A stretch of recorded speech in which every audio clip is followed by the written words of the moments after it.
Normally copper prices follow three things. First, the price of other industrial metals. Second, the pace of growth in China. And third, the price of oil. Recently, however, copper has parted company with all three. So what's behind copper's recent rally to record highs?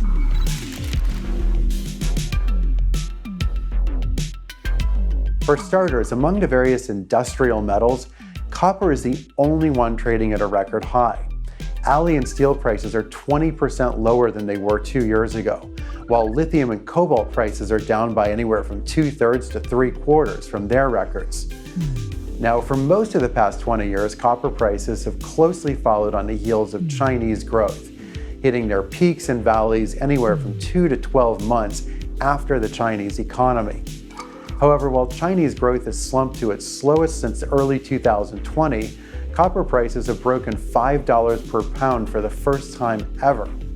Finally, copper typically trades more or less in tandem with crude oil, reflecting the energy-intensive mining and refining process for the metal. Since October 2022, however, copper prices have been diverging from oil, rallying even as oil sags.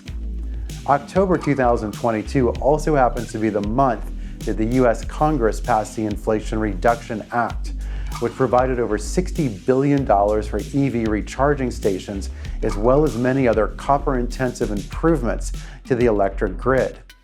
In the meantime, the advent of generative AI has also boosted copper demand in data centers.